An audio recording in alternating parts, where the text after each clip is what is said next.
Price to the lord. ఈరోజు దేవుడు మనకిచ్చినటువంటి వాగ్దానం ఏంటంటే ఇర్మీయా గ్రంథము 7వ అధ్యాయము 23వ వచనం. మీకు క్షేమము కలుగునట్లు నేను మీకు ఆజ్ఞాపించుచున్న మార్గమంతటి యందు మీరు నడుచుకొనుడి. ఆమెన్. మనకి క్షేమము కలగాలంటే ఆయన ఏదైతే మార్గాన్ని మనకు ఏర్పాటు చేసి ఉన్నాడో ఆ మార్గములో మనము తప్పిపోకుండా అటు ఇటు మరలకుండా మనము అందులో నడుచుకోవాలి. అందులో నడుచుకున్నప్పుడు మనకి క్షేమము కలుగుతుంది. అయితే ఆయన ఏర్పాటు చేసినటువంటి మార్గము ఏంటి? ఆయన ఏర్పాటు చేసినటువంటి మార్గము ఏంటి? యోహాను సువార్త 14వ అధ్యాయము 6వ వచనం. యేసు, నేనే మార్గమును, నేనే సత్యము, నేనే జీవము, నా ద్వారా తప్ప ఎవడును తండ్రి యొద్దకు రాడు. ఆయనే ఒక మార్గము. అంటే మనకి ఏర్పాటు చేసినటువంటి మార్గం ఏంటంటే ఆయనే ఒక మార్గము. అంటే ఆయన దగ్గరికి మనము చేర్చబడాలా. ఆయన దగ్గరికి మనము ఎప్పుడైతే చేర్చబడతామో అప్పుడు మనము తండ్రి యొద్దకు వెళ్ళటానికి ఒక దారి ఏర్పాటు చేయబడి ఉంటుంది. అంటే ఆయన దగ్గరికి మనము ఎప్పుడైతే చేర్చబడతామో తండ్రి దగ్గరికి ఆయన మనల్ని చేరుస్తాడు. ఒక పట్టణం ఉంది, అది దేవుని పట్టణం. ఆ పట్టణము అంతా కూడా అందమైనదిగాను, సుందరమైనదిగాను, మనోహరమైనదిగాను ఉంది. అక్కడ సంతోషము, ప్రేమ, ఆప్యాయత ఉంది. బాధలు కానీ, కన్నీళ్ళు కానీ, కష్టాలు కానీ, అరుపులు, కేకలు కానీ అక్కడ లేవు. చాలా ప్రశాంతమైన వాతావరణం కలిగినటువంటి దేవుడు నివసించే పట్టణం అది. అయితే ఆ పట్టణము చుట్టూ ఎటువంటి దారి లేదు. ఆ పట్టణానికి ఒకే ఒక్క దారి ఉంది, అది కూడా ఒక బ్రిడ్జి లాంటిది. దాని యొక్క వెడల్పు తక్కువ, కొంచెం పొడవైతే ఉంది కానీ వెడల్పు తక్కువ. అంటే మనం నడిచి వెళ్ళాలి, ఎలాంటి వాహనాలు దాని మీద వెళ్ళటానికి అవకాశము లేదు. ఇప్పుడు మన పరిస్థితి ఏంటి? మనము తండ్రి ఆ పట్టణంలో ఉన్నాడు, మనము ఈ బ్రిడ్జి మీదుగా ఆ పట్టణానికి చేరుకోవాలా. ఈ తండ్రి దగ్గరికి చేర్చబడటానికి ఉపయోగపడుతున్నటువంటి ఈ బ్రిడ్జినే యేసుక్రీస్తు వారని మనం అనుకోవచ్చు. తండ్రి పట్టణంలో ఉన్నాడు, దానికి ఉన్నటువంటి ఒకే ఒక్క దారి ఈ బ్రిడ్జియే. ఈ బ్రిడ్జి ద్వారా మనము తండ్రి దగ్గరికి ఆ పట్టణంలోనికి మనం చేర్చబడతా ఉంటాం. ఇది అసలైన మార్గము. ఇది అసలైన మార్గం ఏంటి? ఈ బ్రిడ్జియే అసలైన మార్గం. అంటే ఈ బ్రిడ్జి ఎప్పుడైతే మనము ఎక్కుతామో ఆ చిన్నగా తండ్రి దగ్గరికి చేర్చబడతాం. ఇది అసలైన మార్గం. అయితే ఈ బ్రిడ్జి దగ్గరికి రావటానికి మనకి అనేకమైన దారులు ఉంటాయి. సపోజ్ ఈ ప్రాంతంలోనికి మనం చేర్చబడటానికి ఒకవేళ వేరే దేశాల నుంచి రావాల్సి వస్తే ఎలా వస్తారంటే, ఒకటి జలమార్గము, అంటే నీటి మీద ప్రయాణం చేసి, ఓడల్లో ప్రయాణం చేసి రావాల్సిన పరిస్థితి ఉంటుంది. అట్లాగే వాయు మార్గములో, అంటే విమానంలో కానీ హెలికాప్టర్లో కానీ వచ్చే వాళ్ళు ఉంటారు. లేదు రైలు మార్గాన్ని ఈ దేశంలో ఉన్న వాళ్ళు, అంటే ఆ ప్రాంతం ఎక్కడైతే ఉందో, ఆ బ్రిడ్జి ఎక్కడైతే ఉందో, ఒకవేళ అదే దేశంలో ఉన్న ప్రజలైతే వాళ్ళు రైలులో కానీ లేదా రోడ్డు మార్గాన్ని ఉపయోగించుకొని రోడ్డు అంటే ఆ బస్సులు కానీ, కార్లు కానీ, ఆటోలు కానీ, బైక్ కానీ, సైకిల్ కానీ, లేదా నడిచి కానీ, ఇట్లా అనేకమైన చిన్న చిన్న మార్గాలు. అసలైన మార్గం ఏంటి? ఆ బ్రిడ్జియే అసలైన మార్గం. అదే ఆ అసలైన మార్గానికి చేర్చడానికి ఒక చిన్న చిన్న మార్గాలు ఉన్నాయి, అంటే దారులు ఉన్నాయి, అనేకమైన దారులు ఉన్నాయి. మనము ఆ బ్రిడ్జి దాకా చేరటానికి మనకి అనేక రకమైన దారులు ఉన్నాయి. ఒక్కొక్క ప్రాంతం నుంచి ఒక్కొక్క రోడ్డు, ఒక్కొక్క పట్టణం నుంచి ఒక్కొక్క రోడ్డు, లేదా ఒక్కొక్క దేశం నుంచి ఒక్కొక్క రోడ్డు ఆ బ్రిడ్జి దాకా చేరటానికి మనకి ఉపయోగపడుతుంది. అయితే మనము ప్రయాణించేటప్పుడు ఒకవేళ కుడికి తిరగాల్సిన సమయంలో ఎడమకి తిరిగామంటే మనము ఆ మార్గానికి చేర్చబడం. ఆ బ్రిడ్జి దగ్గరికి మనం చేర్చబడం, వేరే ప్రాంతానికి మనము చేర్చబడతాం.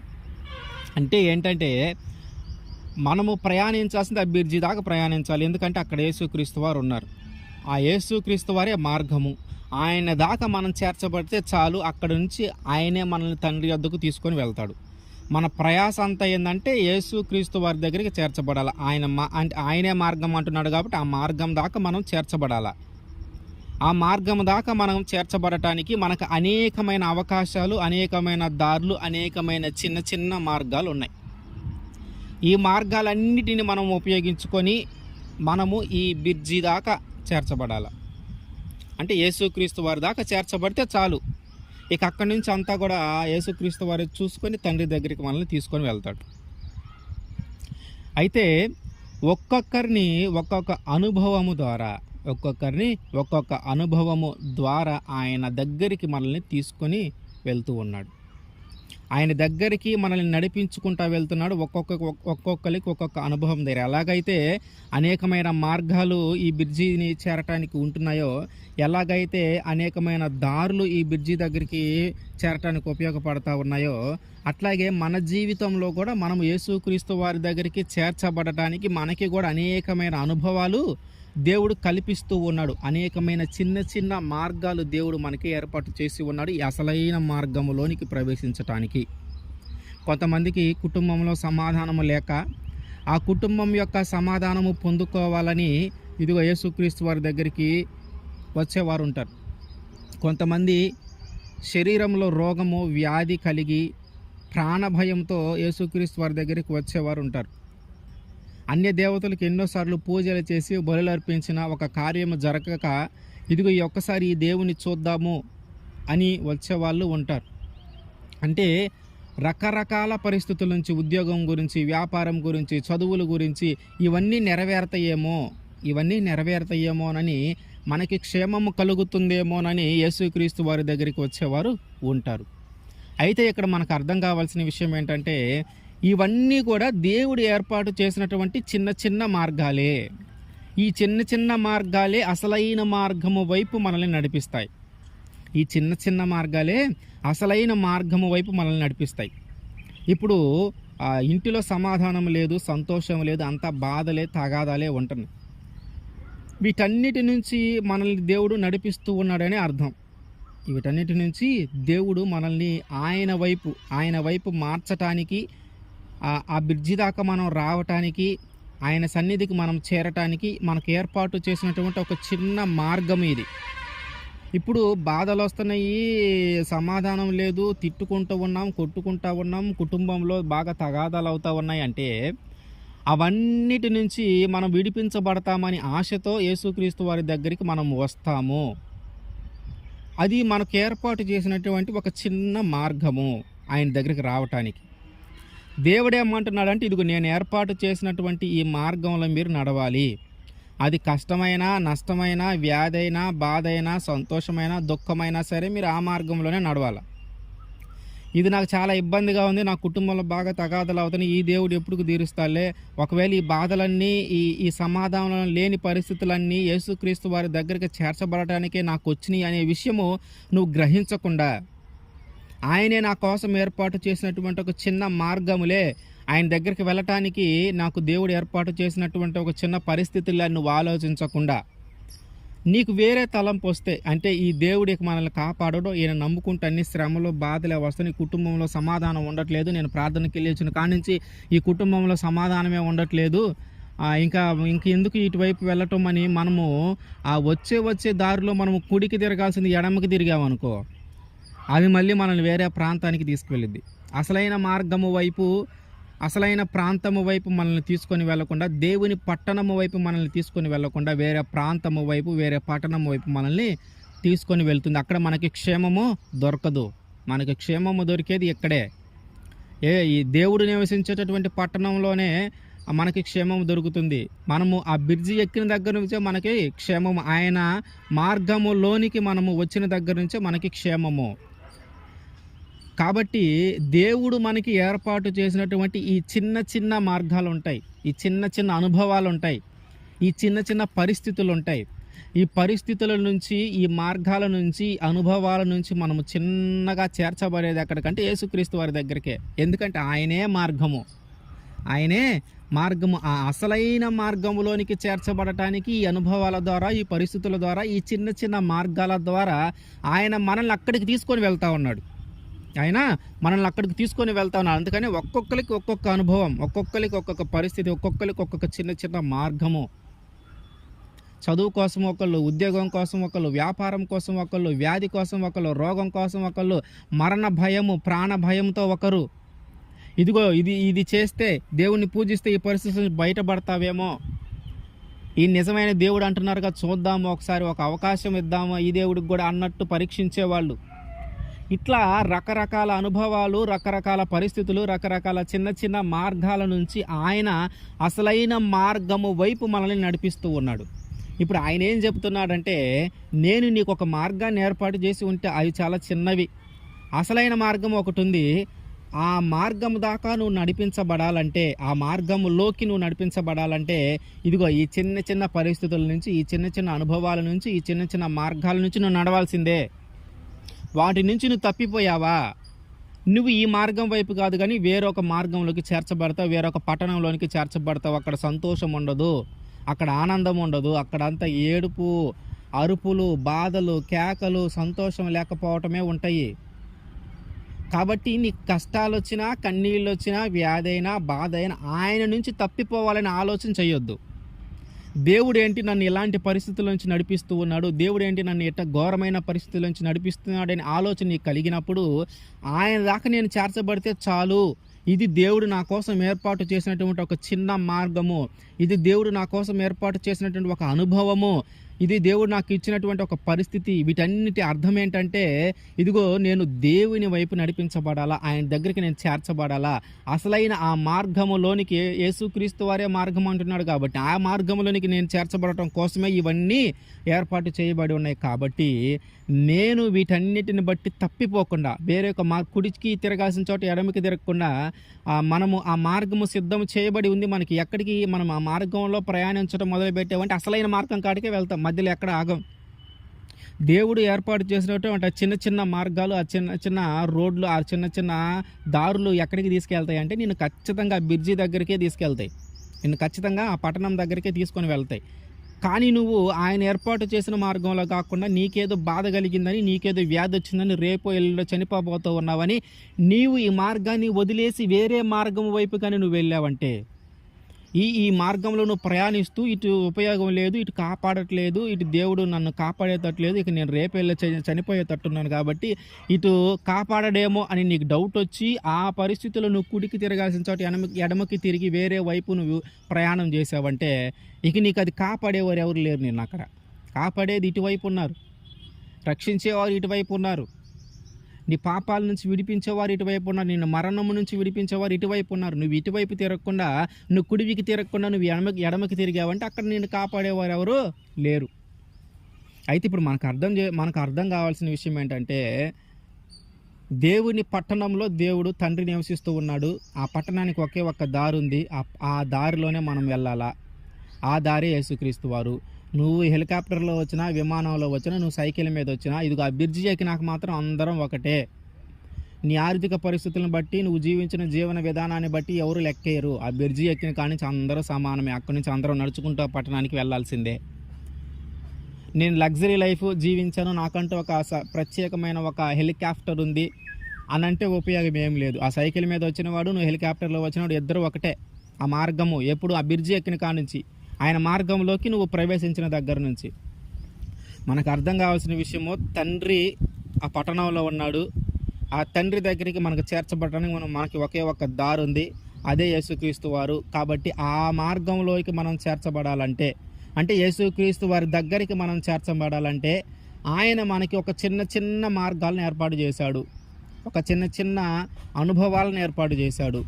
వాటన్నిటి నుంచి మనము నడిచి, వాటన్నిటిలో నుంచి మనము ప్రయాణించాల్సిందే, వాటన్నిటిలో నుంచి మనము ప్రయాణించాల్సిందే. ఆ ప్రయాణం ఎక్కడి దాకా తీసుకొని వెళ్తుందంటే ఖచ్చితంగా యేసుక్రీస్తు వారి దగ్గరికే తీసుకొని వెళ్తుంది.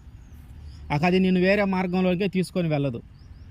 నువ్వు భయపడి, ఆ పరిస్థితులకు జడిసి, ఆ పరిస్థితుల నుంచి విడిపించబడాలని తొందరపడి, భయపడి వాటి నుంచి పక్కకి వెళ్ళావంటే నువ్వు ఎప్పటికీ అక్కడికి చేర్చబడలేవు. ఎందుకంటే నువ్వు ఎప్పుడైతే అక్కడ చేర్చబడతావో, నువ్వు వేటి వల్ల అయితే బాధపడుతున్నావో, వేటి వల్ల అయితే ఇబ్బంది పడుతున్నావో, వేటి వల్ల భయపడుతూ ఉన్నావో అవన్నీ తొలగిపోతాయి. ఎప్పుడు ఆ బ్రిడ్జి నువ్వు ఎక్కినప్పుడు, ఆ యేసుక్రీస్తు వారి దారిలోకి, ఆ మార్గంలోకి నువ్వు ప్రవేశించినప్పుడు అవన్నీ తొలగించబడతాయి. అప్పటి నుంచి నీకు క్షేమం ఉంటుంది. ఇప్పుడు నీకు క్షేమం లేదని, సంతోషం లేదని, అంతా కన్నీళ్ళే, బాధలే అని, అంతా వ్యాధేనని, ఇదంతా తొలగిపోవాలంటే తొందరగా ఏదో ఒక దేవుడి దగ్గరికి వెళ్ళాలని ఆలోచించావంటే మాత్రం అవి ఎప్పటికీ తగ్గవు. ఆ జీవితాంతం ఉంటాయి ఆ బాధలో కన్నీళ్ళు. కానీ ఆయన నీ కోసం ఏర్పాటు చేసినటువంటి ఈ అనుభవము, ఈ చిన్న చిన్న మార్గాల గుండా నువ్వు ప్రయాణిస్తే ఈ మార్గం ఎక్కడ కలిపి ఉంటుందంటే అసలైన మార్గము, ఆ క్షేమము కలిగేటటువంటి మార్గం కాడుకుంటుంది. కాబట్టి నువ్వు ఆ మార్గంలోనే ప్రయాణించాలి. ఆ చిన్న చిన్న మార్గాల్లో ప్రయాణించి అసలైన మార్గాన్ని చేరుకుంటావు. ఇజ్రాయేలీల్ని ఐగుప్తు దేశం నుంచి దేవుడు నడిపించి కానాను దేశానికి తీసుకొని వచ్చేటప్పుడు కూడా వారికి ఆ మధ్యలో అనేకమైన అనుభవాల ద్వారా వాళ్ళని నడిపించాడు. నిర్గమకాండము 13వ అధ్యాయము 18వ వచనం. అయితే దేవుడు ప్రజలను చుట్టూ దారియగు ఎర్ర సముద్రపు అరణ్య మార్గమున నడిపించెను. ఇజ్రాయేలీలు యుద్ధ సన్నద్ధులై ఐగుప్తులో నుండి వచ్చిరి. ఐగుప్తు దేశము నుంచి, ఆ ఫరో దగ్గర నుంచి అంతా ఆ ఆశ్చర్యమైన కార్యాలన్నీ జరిగించిన తర్వాత ఆ రాజు కూడా ఇక పోండి అని ఒప్పుకొని వీరిని నడిపించేటప్పుడు వాస్తవంగా వీళ్ళు ఈ ఎర్ర సముద్రం వైపు రావాల్సిన అవసరము లేదు. వీరు ఇటు రాకుండా ఐగుప్తు దేశం నుంచి కానాను దేశానికి నడిపించబడటానికి ఒక షార్ట్ కట్ ఉందన్నమాట. ఆ బైబిల్ యొక్క పండితులు ఏం చెప్తా ఉన్నారంటే దాని మధ్య దూరము ఒక 200 నుంచి 250 మైళ్ళ దూరం ఉంటుంది. 200 నుంచి 250 మైళ్ళ దూరం ఉంటుంది. ఏది? ఐగుప్తు దేశం నుంచి కానాను దేశానికి. ఆ 250 మైళ్ళు లేదా 200 మైళ్ళు అంటే ఒక మైల్ వచ్చి 1.6 కిలోమీటర్లు. అంటే 1 కిలోమీటర్న్నర మీద కొంచెం ఎక్కువ. సుమారుగా ఎంత ఉంటుందంటే 200 కిలోమీటర్లు అంటే 200 మైళ్ళు అంటే సుమారుగా 320 కిలోమీటర్లు, లేదా 250 మైళ్ళు అంటే 400 కిలోమీటర్లు. అంటే వీళ్ళు ప్రయాణించాల్సింది గట్టిగా ఒక 400 కిలోమీటర్లు ప్రయాణించాలి. 400 కిలోమీటర్లు ప్రయాణించడానికి మనకి ఎన్ని రోజులు పడుతుంది? కానీ ఏం జరిగిందంటే దేవుడు ఈ కానాను దేశానికి, ఐగుప్తు దేశం నుంచి కానాను దేశానికి వెళ్ళటానికి ఈ మధ్యలో ఫిలిప్తీయులు ఉన్నారు. ఈ ఐగుప్తు దేశం దాటినాక కొంచెం దూరం వెళ్తే ఫిలిప్తీయులు వస్తారు. ఈ ఫిలిప్తీయుల దగ్గరికి ఎప్పుడైతే వెళతామో వారు వీళ్ళందరినీ చంపేస్తారు, వారు వీళ్ళతో యుద్ధం చేస్తారు. ఒక పక్క మళ్ళీ ఫరో వస్తాడు వెనక నుంచి, వారు సైన్యం వస్తుంది. ఇటు పక్క ముందుకెళ్తేనేమో ఫిలిప్తీయులు ఉన్నారు, వీళ్ళ మీద యుద్ధం చేస్తారు, ఇజ్రాయేలీల మీద. సో రెండు పక్కల మధ్యలో వీళ్ళు ఉంటారు, రెండింటికి మధ్యలో వీళ్ళు ఉంటారు. కాబట్టి ఈ యుద్ధాన్ని చూసి భయపడి ఒకవేళ వీళ్ళు తిరిగి ఐగుప్తు దేశానికే వెళదాము, ఇంత బాధలు ఎందుకు, ఇంతమంది చనిపోవటం ఎందుకు, వెనక చూస్తేనేమో ఫరో ధర్మతా ఉన్నాడు, ముందుకెళ్తేనేమో ఫిలిప్తీయులు ఉన్నారు, వీళ్ళు రెండింటి మధ్య మనం నలిగిపోతా ఉన్నాము, వీళ్ళిద్దరు కలిసి మనల్ని అందరం చంపేస్తారేమో అని భయపడి ఒకవేళ తిరిగి ఐగుప్తు దేశానికి వెళతారేమోనని ఆలోచించి దేవుడు ఏం చేశాడంటే ఆ షార్ట్ కట్లో నడిపించగల ఆ ఫిలిప్తీయులు ఉన్నటువంటి ఆ మార్గంలో నుంచి నడిపించకుండా ఆ ఐగుప్తు దేశానికి దక్షిణముగా ఎర్ర సముద్రము వైపుగా ఒక అరణ్యములో నడిపించాడు. వీళ్ళని ఒక అరణ్య మార్గంలో నడిపించాడు. అటువైపు వెళితే ఫిలిప్తీయులతో యుద్ధం జరుగుతుందని డౌట్ వచ్చింది. మరి అరణ్య మార్గంలో దాటిన తర్వాత మళ్ళీ ఆ శత్రువులు ఎదురవుతారుగా, అనేకమైన దేశాలు తగులుతూ ఉంటాయి, మరి వాళ్ళందరితో యుద్ధం చేసుకుంటానే వెళ్ళాల. దేవుడు ఏం చేశాడంటే వీళ్ళని ఎప్పుడైతే ఈ దక్షిణము గుండా నడిపించుకుంటూ ఐగుప్తు దేశానికి దక్షిణంగా నడిపించుకుంటూ వచ్చాడో ఇదంతా కూడా ఎడారిగాను అరణ్యముగాను ఉండేది. ఎక్కువ మనుషులు లేనటువంటి ప్రాంతము అరణ్యము గుండా నడిపించుకొని తీసుకొని వచ్చాడు. అయితే కొంత దూరం వచ్చి నాకేం జరిగిందంటే వాళ్ళు తెచ్చుకున్నటువంటి ఆహారం అయిపోయింది, వాళ్ళు తెచ్చుకున్నటువంటి నీరు అయిపోయింది, మంచినీరు అయిపోయింది. ఇక తాగటానికి అక్కడెక్కడ నీళ్లు దొరకట్లా, అరణ్యం ఎక్కడ ఏముంది ఏమి తెలియట్లా. పోనీ కొంచెం మంది ప్రజలు అంటే చాలా లక్షల్లో ఉన్నారు ప్రజలు, అంతమందికి దాహం తీర్చగలిగేది ఆ చుట్టుపక్కల ఏది లేదు. ఏమీ అర్థం కావట్లేదు వీళ్ళకి, దాహం అవుతుంది, ఇంక చనిపోతామేమో, దప్పిక కొని చనిపోతామేమోనని అంత భయం పుట్టి అంతగా దాహం అవుతా ఉంది వాళ్ళకి. అప్పుడు మోషే మీద సనుగుతా ఉన్నారు, మేము ఐగుప్తులో బాగుండేది కదా, ఇదిగో ఇక్కడికి వచ్చాము, తాగటానికి మేము తెచ్చుకున్న మంచినీళ్ళు, మేము తెచ్చుకున్న ఆహారం అంతా అయిపోయింది, తాగటానికి నీళ్ళు లేవు, దప్పిక కొని మేము అందరం చనిపోయేటట్టు ఉన్నాము, అదే ఐగుప్తు దేశంలో ఉంటే బానిసలాగా ఉంటే ఉన్నాము, కమ్మగా తాగటానికి నీరుండేది, తినటానికి తిండుండేది కదా, నీ మాట విని దేవుడు ఉన్నాడని మేము నమ్మి ఇటు వచ్చామే, మా పరిస్థితి చూడు ఎట్లా అయిపోయిందో, మేము చనిపోయేటట్టున్నాము, మాకు మంచినీళ్ళు కావాలి అని మోషే మీద దేవుడి మీద సనుగుతూ ఉన్నారనమాట. ఇప్పుడు మోషే ఏం చేశాడంటే దేవుడికి ప్రార్థన చేసి విజ్ఞాపన చేసి ఇట్లా అడుగుతున్నారా, నన్ను ఏం చేయమంటావంటే, దేవుడు అప్పుడు ఒక బండని కొట్టు, దాంట్లో నుంచి నీళ్ళు వస్తాయి అంటే ఒక బండను కొడితే సుమారు లక్షల్లో ఉన్నటువంటి ఇజ్రాయెల్ ప్రజలు ఆ బండ నుంచి వచ్చిన నీరు తాగి బ్రతికారు. ఆ తర్వాత కొంచెం దూరం వెళ్ళారు, కొంచెం దూరం వెళ్తే ఆకలి అవుతా ఉంది, మళ్ళీ దేవుడి మీద మోషే మీద సనుగుతూ ఉన్నారు, మళ్ళీ దేవుడు మన్నాను కురిపించాడు, ఆహారము ఇచ్చాడు. ఆ తర్వాత కొంచెం దూరం వెళ్ళాక నాకు ఎప్పుడు ఇదేనా, మేము ఇంటికాడ ఉన్నప్పుడు, మేము ఐగుప్తు దేశంలో ఉన్నప్పుడు కమ్మగా మేము మాంసం వండుకొని తిన్నాం, ఇక్కడ బయలుదేరిన దగ్గర నుంచి మాకు ఇంతవరకు మాంసం తినలా, మాకు మాంసం తినాలనిపిస్తుంది, అది ఇదని కోరికలు కోరుతూ ఉన్నారు. వాళ్ళు ఏది అడిగితే అది జరుగుతూ ఉంది, ఏది అడిగితే అది దేవుడు ఇస్తానే ఉన్నాడు. పూరేలను ఆ ఇంటి వాకిట్ల ఆ పట్టణంలో ఆ పూరేలను పంపించాడు దేవుడు తినమని. ఇట్లా వాళ్ళు అరణ్యంలో ఉన్నప్పుడు వారిని అనేక విధాలైన అనుభవాలకు గురి చేసుకుంటూ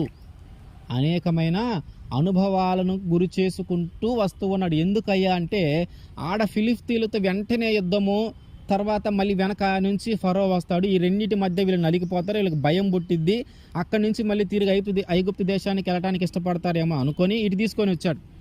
మరి ఇటు తీసుకొని వచ్చి ఎర్ర సముద్రం దాటిన తర్వాత మళ్ళీ దేశాలు వస్తూ ఉంటాయి. ఎర్ర సముద్రం దాటిన తర్వాత మళ్ళీ అన్ని దేశాలు దాటుకుంటా వెళ్ళాలి, చాలా దేశాలు ఉన్నాయి, వాటన్నిటిని దాటుకుంటా వెళ్ళాలి, ఎందుకంటే ఇది చుట్టూ దారి చాలా దూరం, చాలా దేశాలు దాటుకుంటా వెళ్ళాలి. మరి ఫిలిష్తీయుల్ని జయించిన వాళ్ళు ఈ ఎర్ర సముద్రం దాటినాక వీళ్ళందరిని జయించుకుంటా ఎట్లా వెళ్తారు? ఇప్పుడు అక్కడ ఫిలిష్తీయుల్ని జయించలేరేమో, అక్కడ భయపడతారేమో యుద్ధం చూసి అని, ఆ యుద్ధం జరిగిన విధానం కానీ వాళ్ళు ఓడిపోతారేమో, దాన్ని చూసి భయపడి వెనక్కిపోతారేమో, ఐగుప్తు దేశంలో ఉండటానికి ఇష్టపడతారేమో అని ఆలోచించినప్పుడు ఎర్ర సముద్రం దాటిన కానీ అన్ని దేశాలేగా, వీళ్ళందరి మీద యుద్ధం చేసుకుంటానే కానాను దేశానికి వెళ్ళాలిగా. మరి వీళ్ళందరూ యుద్ధం చేయాలంటే ఏం జరిగింది? మరి అప్పుడు వీళ్ళని ఏం చేశాడంటే ఈ అరణ్యంలో ఉన్నప్పుడే వాళ్ళని అనేకమైన అనుభవాల ద్వారా నడిపించుకుంటూ వచ్చాడు. చివరికి ఎట్లా తయారయ్యారంటే వీళ్ళు ఆ ఐగుప్తు అరణ్యంలో నుంచి బయటికి రాగానే, ఐగుప్తు దేశం నుంచి బయటికి వచ్చినప్పుడు అని చెప్పి మాట్లాడి వీళ్ళు యుద్ధ సన్నద్ధులై వచ్చారు. ఈ అరణ్యము దాటి లోపు వీళ్ళకి మొత్తం నేర్చుకున్నారనమాట. ఈ అరణ్యము దాటి వచ్చేలోపు మొత్తము నేర్చుకొని యుద్ధ సన్నద్ధులై బయటికి వచ్చారు. ఇక్కడ మనకు అర్థం కావాల్సిన విషయం ఏంటంటే ఇజ్రాయేలుని దేవుడు అరణ్య మార్గంలో నడిపించాడు అనే విషయం మనం గ్రహించాలి. ఎందుకు అరణ్య మార్గంలో నడిపించాడు అంటే వారికి ఆ బాధలు, ఆ శ్రమలు, ఆ కష్టాలు వాటన్నిటిని పరిచయం చేశాడు. వారు వాటన్నిటిని తట్టుకొని నిలబడేలాగా చేశాడు. తర్వాత యుద్ధం ఉంది, తర్వాత చాలా దేశాలను జయించాలి, దానికి కావాల్సిన ట్రైనింగ్ అంతా కూడా ఈ అరణ్యంలోనే జరిగింది. ఎప్పుడైతే వాళ్ళు అరణ్యం దాటారో యుద్ధ సన్నద్ధులై బయలుదేరారంట. అంటే ఆ అరణ్యంలో ఉన్నప్పుడే మొత్తం ట్రైనింగ్ అంతా జరుగుతూ ఉంది. ఏమేమి దేశాలు జయించాలా, వాటికి వీళ్ళు ఎలా మారబడాలా, వీళ్ళ దేహం ఎలా ఉండాలా, వీళ్ళకి తెలివితేటలు ఎలా ఉండాలా, వీళ్ళకి ఏ అనుభవాలు కావాలా, దెబ్బలు తగిలినప్పుడు కానీ బాధలు వచ్చినప్పుడు కానీ వాటిని ఎలా తట్టుకొని నిలబడాలా, ఇవన్నీ కూడా అరణ్యంలో ట్రైనింగ్ జరుగుతూ ఉంది. అంటే మన జీవితంలో కూడా అంతే, దేవుడు మనల్ని కొన్నిసార్లు అరణ్య మార్గంలో నడిపిస్తూ ఉంటాడు. ఆ అసలైన మార్గంలోనికి, ఆ బ్రిడ్జి దగ్గరికి మనం చేర్చబడాలంటే ఈ చిన్న చిన్న మార్గాల్లో మనం నడిపిస్తూ ఉంటాడు. కొన్ని భయంకరమైన అనుభవాల నుంచి దేవుడు మనల్ని నడిపించుకుంటూ వెళ్తాడు. మనం కుదరము, మేము మళ్ళీ తిరిగి ఐగుప్తు దేశానికి వెళ్ళిపోతామంటే కుదరదు. ఆయన మీద భారం వేసుకుని ముందుకే వెళ్ళాలి. వారిని అరణ్య మార్గంలో నడిపించుకుంటూ వెళ్ళినప్పుడు వాళ్ళు సొనుగుకున్నారు, తిట్టుకున్నారు, ఏదైనా అనుకున్నారు, కానీ తిరిగి వెనక్కి వెళ్ళనీల వాళ్ళని దేవుడు. మేము అక్కడుంటే బాగుండేది, అక్కడుంటే తినేవాళ్ళం, అక్కడుంటే తాగేవాళ్ళం, అక్కడుంటే మాంసం తినేవాళ్ళం, బానిసలుగా ఉన్నాం కానీ అక్కడే బాగుంది అని అంటా ఉన్నారు, కానీ వాళ్ళని మాత్రం తిరిగి వెనక్కి పోనీలా. వారు కూడా బలంగా మనము వెనక్కి వెళదాము, అనుకునే పరిస్థితుల్లో ప్రతిసారి ఆయన మాట్లాడుతూనే ఉన్నాడు. ఒకసారి అయితే ఇంక ఈ మోషే లేడు, ఏం లేడు, మనం కూడా ఒక నాయకుని నియమించుకొని మన దారిన మనం తిరిగి ఐగుప్తుకి వెళ్దాము అనుకునే పరిస్థితిలో కూడా వాళ్ళు ఉన్నప్పుడు ప్రతిసారి దేవుడు వాళ్ళని ఆ వెనక్కి వెళ్ళనీయకుండా ఏదో ఒక విధంగా వాళ్ళని మార్చుకుంటూ వెళ్ళిపోతూ ఉన్నాడు ముందుకి. అందుకనే దేవుడు కొన్నిసార్లు మన జీవితంలో కూడా అరణ్య మార్గంలో మనల్ని నడిపిస్తూ ఉంటాడు. ఆ సమయంలో అంతా మనకి బాధలు, శ్రమలు, కష్టాలు, ఏడుపులు, సమాధానం లేకపోవటం, వ్యాధులు రావటం, బాధలు రావటం, కుటుంబం మొత్తం అల్లాడిపోతూ ఉంటుంది. అప్పుడు మనం గ్రహించాల్సిన విషయం ఏంటంటే, దేవుడు మనల్ని అరణ్య మార్గంలో నడిపించుకుంటూ వస్తున్నాడు. కాబట్టి దీనిని బట్టి మనము దేవుడిని దూషించకుండా, దీనిని బట్టి దేవుడి నుంచి తప్పిపోకుండా అన్య దేవతల వైపు మనం వెళ్లకుండా ఉండాలా. దేవుడి మీద ఆధారపడాలి. భారమైన ఆయనే చూసుకుంటాడు. ఆయన మీద భారం వేసి మనం ముందుకు వెళ్ళాలనే విషయం మనం గ్రహించాల. ఎప్పుడైతే ఆయన ఈ అరణ్య మార్గంలో నడిపించినా సరే మనం ముందుకు వెళ్తూ ఉంటాం. అప్పుడు మనం చేర్చబడతాం. యేషే మార్గము, అసలైన మార్గానికి మనం చేర్చబడతాం. వారు కానీ గట్టిగా నిర్ణయం తీసుకొని వాళ్ళు వెనక్కి వెళ్ళిపోయి నడితే వారు కానాను దేశానికి, ఆ కానాను అనే ఆ దేశానికి వాళ్ళు వెళ్ళేవారే కాదు. కాబట్టి మనము కూడా మన జీవితంలో వచ్చేటటువంటి ఆ బాధల నుంచి, ఆ శ్రమల నుంచి మనము పక్కకి వెళ్ళిపోకూడదు. అంటే దేవుని కాదు అనుకొని ఈయన నిజమైన దేవుడు కాదు అనే నిర్ణయంలోనికి మనం రాకుండా, అన్య దేవతల వైపు మనం వెళ్లకుండా, ఆయనే నిజమైన దేవుడు, భారమైన కష్టమైన సుఖమైన ఆయనే చూసుకుంటాడు, ఆయన మీద మనం భారం వేసి ముందుకు వెళితే అప్పుడు తండ్రి నివసిస్తున్నటువంటి ఆ పట్టణంలోనికి యేసుక్రీస్తు వారి ద్వారా మనం చేర్చబడతాం. ఎలాగైతే ఇజ్రాయేలీలు అరణ్య మార్గంలో నడిపించబడిన యుద్ధ సన్నద్ధులై తిరిగి కానాను దేశానికి నడిపించబడ్డారో మనము కూడా అంతే. మన జీవితంలో ఎన్ని కష్టాలు వచ్చినా, ఎన్ని బాధలు వచ్చినా మనం ఆయన మీదే కానీ ఆధారపడి ఉంటే మనము కూడా తండ్రి నివసించేటటువంటి ఆ పట్టణానికి మనం కూడా చేర్చబడతాం. కాబట్టి అరణ్య మార్గంలో నడిపిస్తూ ఉన్నాడని మనం దాని నుంచి బయటపడాలని, దాని నుంచి తప్పించుకోవాలని మనం ప్రయత్నం చేయాల్సిన అవసరం లేదు. ఎందుకంటే ఆ మార్గంలోనే మనం వెళ్ళటం ఇష్టం ఆయనకి. ఆ మార్గంలో వెళ్ళటమే నీకు అవసరం. ఎందుకంటే ముందు నీ జీవితంలో ఎలాంటి పరిస్థితులు ఎదుర్కోబోతున్నావో నీకు తెలియదు. ముందు నీ జీవితంలో ఏం జరగబోతుందో నీకు తెలియదు. కాబట్టి వాటన్నిటిని నువ్వు తట్టుకొని నిలబడాలంటే ఇదిగో ఇప్పుడు ఈ ట్రైనింగ్ జరుగుతూ ఉంది నీకు. ఇదంతా నువ్వు ఓర్చుకొని నిలబడి ఆ కష్టాలన్నింటిని తట్టుకొని నిలబడితే ఇక ముందు రాబోయే వాటన్నింటినీ తట్టుకొని నిలబడతావు. దానికోసమే దేవుడు నిన్ను ఇప్పుడు ఇట్లా నలగొడతా ఉన్నాడు. దేవుడు నిన్ను ఇట్లా ఆ ఇబ్బంది పెడతా ఉన్నాడు. ఆ మార్గంలో నిన్ను నడిపిస్తూ ఉన్నాడు. ఎందుకంటే ముందు ఉన్నటువంటి పరిస్థితులను నువ్వు చక్కదిద్దుకోవటానికి, వాటి నుంచి భయపడి పారిపోకుండా, దేవుని వదిలిపెట్టకుండా ఉండటానికి నీకు ఆల్రెడీ ట్రైనింగ్ మొదలైందనమాట. ఎలాగైతే ఐగుప్తులో ఉన్నటువంటి ప్రజలు, ఇజ్రాయేలీలు ఆ అరణ్యమును దాటగానే వాళ్ళు యుద్ధ సన్నద్ధులై బయటకు వచ్చారో మనము కూడా ఈ కష్టాలు, కన్నీళ్ళు అనే పరిస్థితుల నుంచి, అరణ్య మార్గంలో నుంచి మనము కూడా బయటికి రాగానే వాటన్నిటిని తట్టుకునే అంత శక్తి, వాటన్నిటిని తట్టుకునే అంత ఆ ధైర్యం మనకి దేవుడు ఇస్తాడు. అక్కడి నుంచే మనం బలపడతాం. అక్కడి నుంచే మనం ఇంకా ధైర్యంగా ఉంటాం, మొండిగా తయారవుతాం అన్నమాట. ఎంత కష్టం వచ్చినా తట్టుకునేలాగా. అప్పుడు మనము ఆయన నుంచి విడిపోలేదు కాబట్టి, ఆ కష్టంలో ఉన్నప్పుడు ఆయన నుంచి వేరుగా అవ్వలేదు కాబట్టి, ఆ బాధలు ఉన్నప్పుడు ఆయన్ని మనము సొనగలేదు కాబట్టి, ఆయన నుంచి మనం పక్కకు వెళ్ళిపోవాలని ఆలోచన చేయలేదు కాబట్టి ఆయన మనల్ని ఆయన వైపుకు మనల్ని నడిపిస్తూ ఉంటాడు. ఆ సమయంలో మనం తట్టుకొని నిలబడాల, ధైర్యంగా నిలబడాల. ద్వితీయోపదేశ కాండము 11వ అధ్యాయము 28వ వచనం. నేడు నేను మీకు ఆజ్ఞాపించు మార్గమును విడిచి మీరు ఎరుగని ఇతర దేవతలను అనుసరించిన ఎడల శాపమును మీకు కలుగును. ఏంటంట, ఆయన మనల్ని నడిపించేటటువంటి ఆ మార్గములో కానీ మనం నడవకుండా పక్కకి వెళ్ళిపోతే మనకి శాపమే కలుగుతుందంట. కానీ సంతోషము, మనం ఏదైతే మన జీవితంలో బాధ ఉందని మనం అవతలకు వెళ్ళిపోతామో ఆ బాధ నీకు ఆ జీవితాంతం తరతరాలు ఉంటుంది, కానీ అది తగ్గిపోయేది కాదు. ఎందుకంటే అది తగ్గించేవారు వేరు, దాని నుంచి నేను రక్షించేవారు వేరు. ఆ రక్షించే వారి దగ్గరికి రాకుండా, దాన్ని తగ్గించే వారి దగ్గరికి రాకుండా నువ్వు వేరే వారి దగ్గరికి వెళ్ళావంటే, అన్య దేవతల దగ్గరికి వెళ్ళి పూజలు చేసి తగ్గించు నువ్వు ఎంత ప్రాధేయపడినా తగ్గదు. కాబట్టి ఆయన నడిపించేటటువంటి మార్గంలో కష్టంగా ఉందని, బాధగా ఉందని మనం దాని నుంచి తొలగిపోకుండా ఆయన వైపే మనము ప్రయాణించాలి. అయితే మనం కొన్నిసార్లు ఆయన మార్గంలోనే ప్రయాణిస్తాం, కానీ పూర్తిగా ఆయన మాట వినము. పూర్తిగా ఆయన మాట వినము. ఇదిగో నువ్వు ఈ దారిలో వెళ్ళు, ఈ మార్గంలో వెళ్ళు అంటే మనం వెళ్తాం, కానీ ఆ మార్గంలో వెళ్ళేటప్పుడు నువ్వేమేం చేయాలి అవి చేయవు.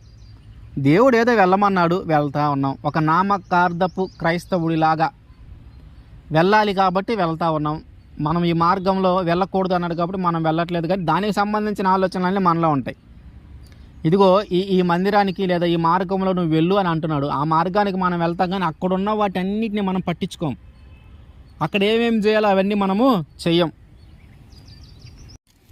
1 సమూయేలు 15:20. అందుకు సౌలు, ఆ మాట అనవద్దు, నేను యెహోవా మాట విని యెహోవా నన్ను పంపిన మార్గమున పోయి అమాలేకీయుల రాజైన అగగును తీసుకొని వచ్చి తిని, కానీ అమాలేకీయులను నిర్మూలము చేసి తిని.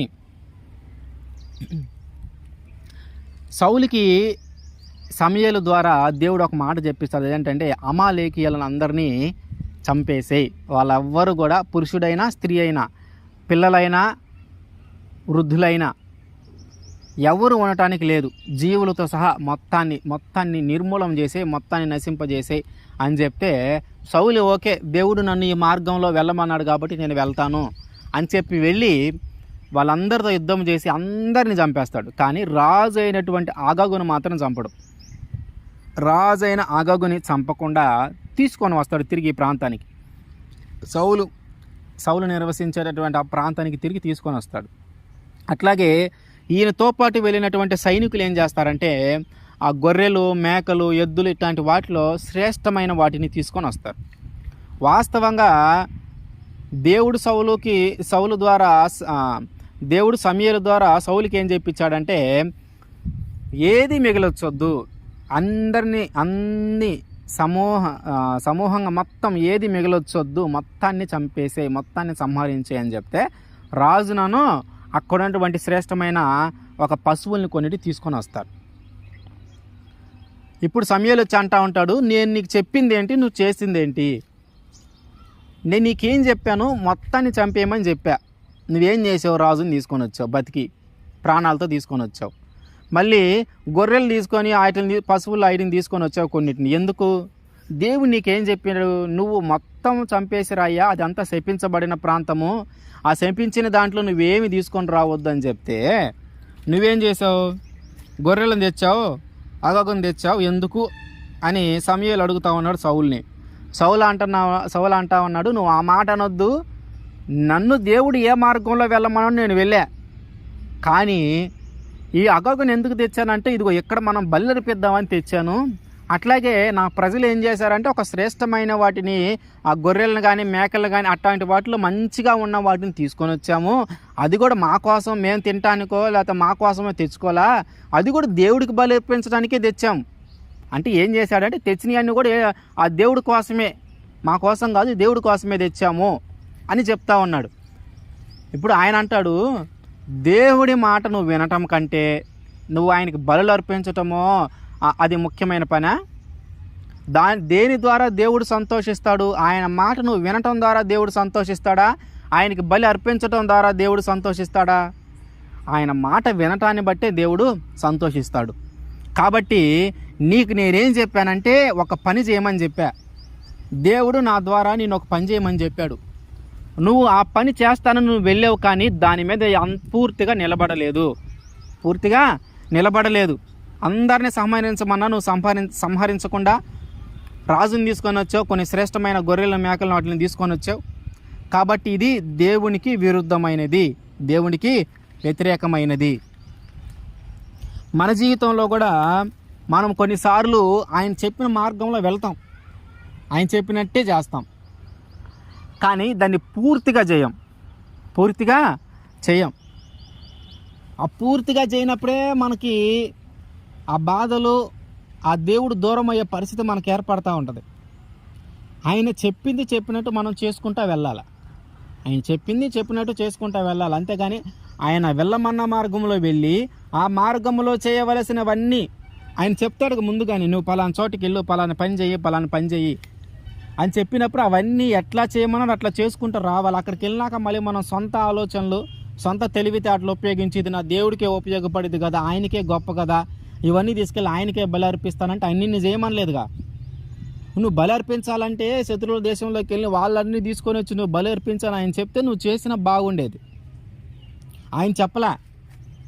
అక్కడికి వెళ్ళిన తర్వాత నీ సొంత తెలివి అక్కడికి వెళ్ళినాక నీ సొంత ఆలోచనలు పనిచేసినాయి.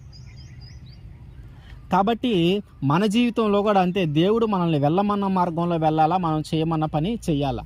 మన అక్కడికి వెళ్ళిన తర్వాత ఇట్లా చేస్తే బాగుండేదేమో, అట్లా చేస్తే బాగుండేదేమో, ఇవన్నీ అనవసరమైన విషయాలు, అనవసరమైన తెలివితేటలు అనమాట. దీని ద్వారా దేవుడు మనకి దూరం అయ్యే పరిస్థితే కానీ దేవుడు మనకి దగ్గర అయ్యే పరిస్థితి కాదు. కాబట్టి మనము ఆయన వెళ్ళమన్న మార్గంలో వెళ్ళాలి, ఆయన చేయమన్నదంతా చేయాలి. కానీ ఆ మార్గంలో వెళ్ళేటప్పుడు మనకి ఇష్టం వచ్చినట్టుగా, మన ఆలోచన తగ్గట్టుగా, మన తెలివి తగ్గట్టుగా మనము తప్పిపోకూడదు. 1 కొరింథీ 10:13 సాధారణంగా మనుష్యులకు కలుగు శోధన తప్ప మరి ఏది మీకు సంభవింపలేదు. దేవుడు నమ్మదగినవాడు, మీరు సహింపగలిగినంతకంటే ఎక్కువగా ఆయన నిన్ను శోధింపబడనీయడు. అంతేకాదు, సహింపగలుగుటకు ఆయన శోధనతో కూడా తప్పించుకొను మార్గమును కలుగజేయును. ఏంటంట, మన జీవితంలోకి వచ్చినటువంటి శోధనలన్నిటి నుంచి మనము తప్పించుకునే మార్గము కూడా ఆయన ముందుగానే కలుగు చేసి ఉంచాడు. ఇంకో విషయం ఏంది, మనము ఓర్చుకోలేనంత, మనము సహించలేనంత బాధ మన జీవితంలోకి రాదంట. ఎందుకంటే ఆయన నమ్మదగిన వాడు, నీతిమంతుడు. కాబట్టి మనము ఒక బాధని ఎంతవరకు ఓర్చుకోగలమో అంతవరకే మన జీవితంలోకి వస్తుంది. మనము సహించలేనంత, మనం ఓర్చుకోలేనంత బాధ మనకి రాదంట. సాధారణంగా మనుషులకు కలిగే బాధలు తప్ప కొత్త బాధలు, ఇది మనిషి పడని బాధ అలాంటిదేది నీకు లేదు. మనుషులకు కలిగే బాధలు ఏమున్నాయి, అవి కూడా నువ్వు సహించగలిగే అంతే దేవుడు ఇస్తాడు. నీ పరిస్థితి, నీ యొక్క ధైర్యము, నీ యొక్క తెలివి, నీ యొక్క జ్ఞానము ఆయనకి తెలుసు. నీ ఎంత ఓర్చుకోగలవు, ఎంత ధైర్యంగా ఉండగలవో ఆయనకి తెలుసు. కాబట్టి నువ్వు ఎంతవరకైతే సహించగలుగుతావో, ఎంతవరకైతే ఓర్చుకోగలుగుతావో అంత శ్రమలే నీకు వస్తూ ఉంటాయి. మనం అనుకుంటా ఉంటాం, నా జీవితంలో నేను అనుభవించినటువంటి కష్టాలు ఈ భూమి మీద ఏ మనిషి అనుభవించి ఉండడేమో, నాకు వచ్చిన ఇన్ని బాధలు ఈ భూమి మీద ఇంతకు ముందు బ్రతికిన వాళ్ళు ఎవరు ఈ బాధలు అనుభవించి ఉండరేమో అని మనం అనుకుంటా ఉంటాం. కానీ దేవుడు ఏం చెప్తా ఉన్నాడంటే, నీకు ఎంత కష్టం వచ్చినా కూడా అది సాధారణమైన మనిషికి వచ్చేటటువంటి కష్టమే. అది సాధారణమైన మనిషికి వచ్చినటువంటి కష్టమే. ఈ భూమి మీద మనుషులు అనుభవించినటువంటి కష్టం ఏది నీ మీదకి ఇంకా రాలా. ఈ భూమి మీద ఏ మనిషి అనుభవించినటువంటి బాధ, ఏ మనిషి అనుభవించినటువంటి కష్టము, ఏ మనిషి పొందినటువంటి శ్రమ నీకు రాలా. అందరికి ఎట్లాంటి శ్రమలు, ఎట్లాంటి బాధలు వస్తాయి, నీకు కూడా అట్లాంటిదే. కాదు మనం అనుకుంటా ఉంటాం, నాకు తప్ప ఎవరికి ఇంత బాధ లేదేమో, నేను తప్ప ఈ భూమి మీద ఇంత బాధ భరించేవారు ఎవరు లేరేమో, నాకున్నటువంటి కష్టాలు ఈ భూమి మీద ఎవరికి లేవేమో అని మనం అనుకుంటా ఉంటాం. కానీ ఏదో ఒక సందర్భంలో, ఏదో ఒక సంవత్సరంలో ఎవరో ఒకరు అలాంటి బాధలు పొంది దాన్ని జయించిన వారు కూడా ఉండుంటారు. కాబట్టి మనం ఆలోచించాల్సిన విషయం ఏంటంటే, మన జీవితంలో అరణ్య మార్గంలో మనం నడిచేటప్పుడు మనము ఆ పరిస్థితుల నుంచి బయటపడటానికి, ఆ పరిస్థితులను తట్టుకోవటానికి అన్నిటికీ ఒక మార్గము కూడా సిద్ధం చేయబడింది. అంటే నీ జీవితంలోకి కష్టము, శ్రమ, బాధలు వచ్చినప్పుడు వాటి నుంచి తప్పించుకునే మార్గం కూడా ఏర్పాటు చేయబడింది. అది మనం గ్రహించాలా. మనం అనుకుంటామంటే అసలు ఈ బాధల నుంచి ఎట్ట బయటపడాలో తెలియట్లేదు, ఈ నష్టాన్ని ఎలా పూరించుకోవాలో తెలియట్లేదు, ఈ శ్రమల నుంచి ఎట్లా బయటికి రావాలో తెలియట్లేదు అని మనం అనుకుంటా ఉంటాం. కానీ దేవుడు చెప్తున్న విషయం ఏంటంటే, నీ జీవితంలోకి ఎప్పుడైతే శ్రమలు వచ్చినాయో, నీ జీవితంలోకి ఎప్పుడైతే బాధలు వచ్చినాయో, నువ్వు ఎప్పుడైతే ఏడుస్తూ కన్నీళ్లు విడుస్తూ ఉన్నావో, ఇదిగో అంత కన్నీళ్ళు విడవటానికి కారణమైనటువంటి ఆ బాధ, దాని నుంచి తొలగించటానికి ఒక మార్గం ఆల్రెడీ సిద్ధం చేయబడి ఉంది. ఒక మార్గం ఏర్పాటు చేయబడే ఉంది. కాకపోతే అది మనము గ్రహించుకోవాలా. ఆ మార్గము ఏంటి అనేది మనకు తెలియదు. మరి ఎప్పుడు తెలుస్తుంది ఆ మార్గం అంటే, ఆయన సన్నిధికి వచ్చినప్పుడు తెలుస్తుంది.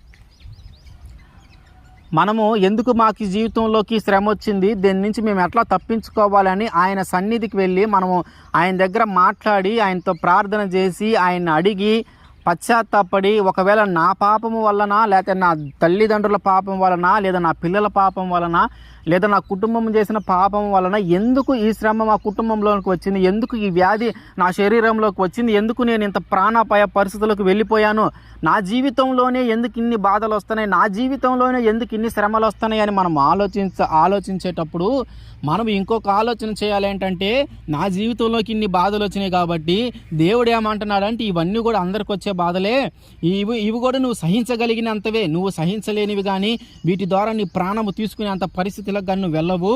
కాబట్టి ఇదిగో వీటన్నిటికి కూడా మళ్ళీ తప్పించుకునే మార్గాన్ని కూడా నేను నీకు ఏర్పాటు చేసి ఉంచాను. నీకు వచ్చిన బాధలను బట్టి, నీకు వచ్చిన కన్నీళ్ళను బట్టి నువ్వు వేడవటం సహజమే, కానీ వాటి నుంచి తప్పించుకునే మార్గం కూడా ఉంది. ఎప్పుడైతే అవి వచ్చినాయో, ఎప్పుడైతే ఆ జీవితంలోకి అవి తొంగి చూసినాయో అప్పుడే నీ కోసం ఒక మార్గం ఏర్పాటు చేయబడింది వాటి నుంచి బయటికి రావటానికి. మరి ఆ మార్గం ఏంటి అనేది మనకు తెలియాలంటే మనం ఖచ్చితంగా మోకాళ్ళు వేసి ప్రార్థన చేసి ఆయన్ని అడగాల.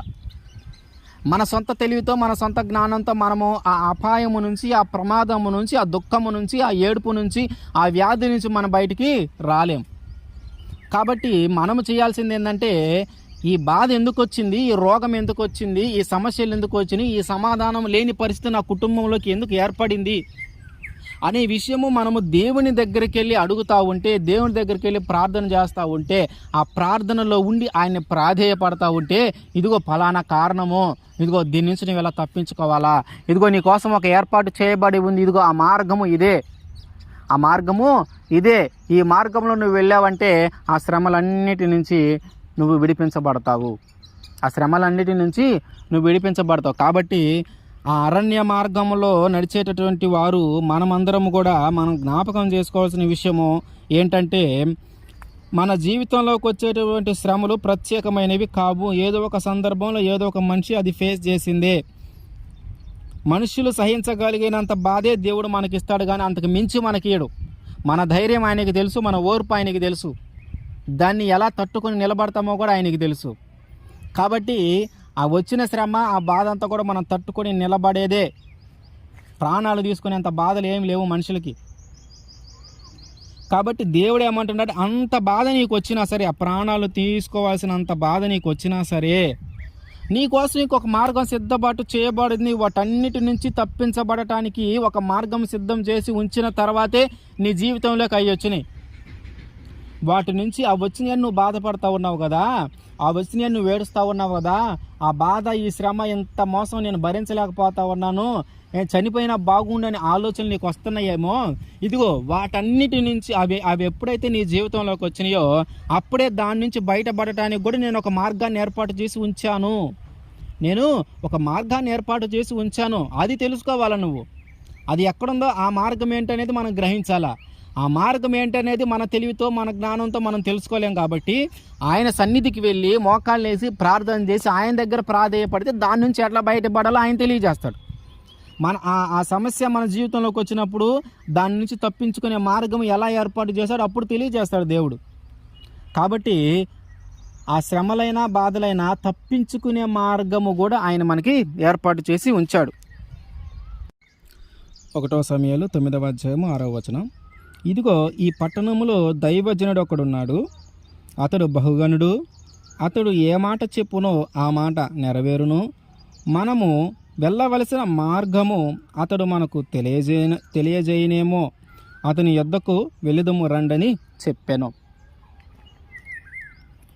వాస్తవంగా వీళ్ళు ఆ దైవజనుడి కలవటానికి, వీళ్ళు ఎవరంటే సౌలను, అతని యొక్క సౌలు యొక్క తండ్రి యొక్క గాడిదలు తప్పిపోతాయి.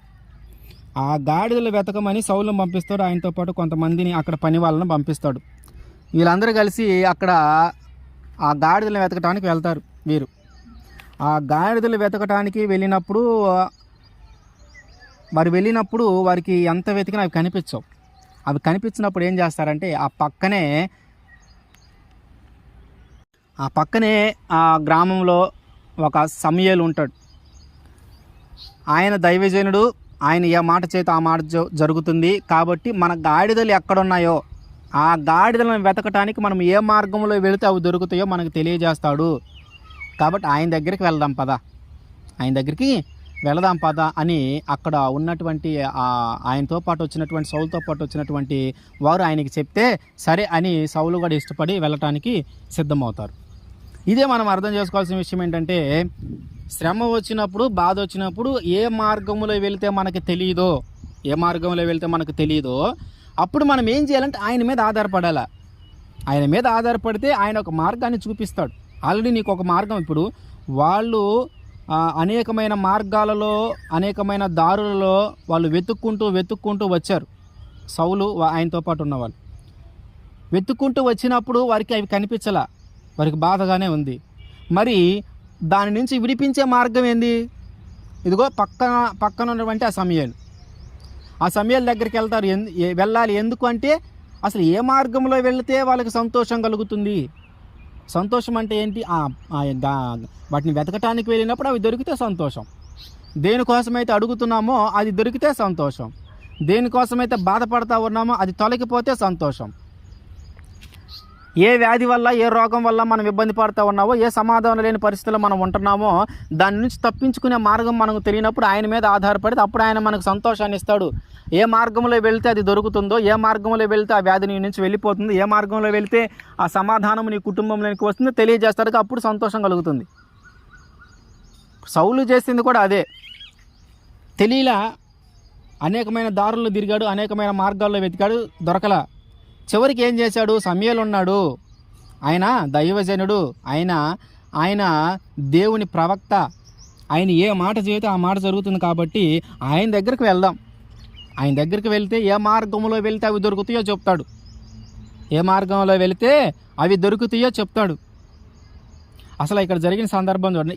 ఆయన వెతకటానికి, గాడిదలు వెతకటానికి వెళ్ళాడు, సమూయేలు దగ్గరికి చేర్చబడ్డాడు. దేవుడు నడిపింపు చూడండి. గాడిదల కోసం అనేకమైన మార్గాల్లో వెతుకుతుంటూ, అనేకమైన ప్రాంతాల్లో వెతుక్కుంటూ వెళితే అసలైన మార్గాన్ని దేవుడు చూపించాడు. అసలైన మార్గం ఏంటంటే సమూయేలు దగ్గరికి వెళ్ళయ్యా, అక్కడ అసలైన మార్గం ఉంది, అదే దేవుని వైపు నడిపించే మార్గం. అక్కడ సంతోషం దొరికిద్ది, అక్కడ క్షేమం దొరికిద్ది. ఏం చేశాడు? సమూయేలు దగ్గరికి వచ్చాడు. సమూయేలు దగ్గరికి వచ్చినప్పుడు సమూయేలు చెప్తా ఉన్నాడు, నువ్వు గాడిదల కోసం వచ్చావు, అసలు సంగతి అది కాదు. దేవుడు నిన్ను నా దాకా తీసుకొని వచ్చాడంటే దేవుడు నీ మీద ఒక ప్రణాళిక ఏర్పాటు చేసుకొని ఉన్నాడు. వాస్తవంగా నువ్వు దేనికోసం వెతుకుతూ ఉన్నావు? ఆ గాడిదల కోసం వెతుకుతూ ఉన్నావు. అనేకమైన మార్గాలలో తిరిగావు, నీకు ఏడా దొరకలా. ఇదిగో అసలైన మార్గం నేనే అని వచ్చావు. ఎందుకు వచ్చావు? అది కూడా నా గాడిదలు ఏ మార్గంలో వెళితే నాకు దొరుకుతాయో చెప్పయ్యా అని వచ్చావు. ఒక చిన్న పని మీద వచ్చావు. కానీ దేవుడు ఏం చేశాడు? అసలు ఇజ్రాయేలీలకి కాబోతున్నటువంటి రాజు ఈయన అభిషేకించన్నాడు. ఆ దేవుని ప్రణాళిక ఎంత గొప్పగా ఉందో చూడండి. ఆ తండ్రి దగ్గర అక్కడ ఉన్నటువంటి గాడిదలు పోవటం ఏంటి, వారు దాన్ని ఎత్తుక్కొని రావటం, అనేక ప్రాంతాల్లో తిరిగి అనేక మార్గాల్లో తిరిగితే అవి దొరకపోవటం ఏంటి? అవి దొరకలేదని సమూయేలు దగ్గరలో ఉన్నాడని, అంటే సమూయేలు నివసించే ప్రాంతానికి దగ్గర దాకా వచ్చారు వెతుక్కుంటా. ఆ సమూయేలు ఉన్నాడని ఆయన దగ్గరకు రావటం ఏంటి? గాడిదల కోసమని ఈయన వస్తే ఈయనేమో దేవుడు నిన్ను కోరుకుంటున్నాడు, దేవుడికి నీ మీద ఒక ప్రణాళిక ఉంది, ఇజ్రాయేలీలందరి మీద దేవుడు నిన్ను రాజుగా చేయబోతా ఉన్నాడు, కాబట్టి నా మాట విని నేను చెప్పినట్టు చేయ అంటున్నాడు.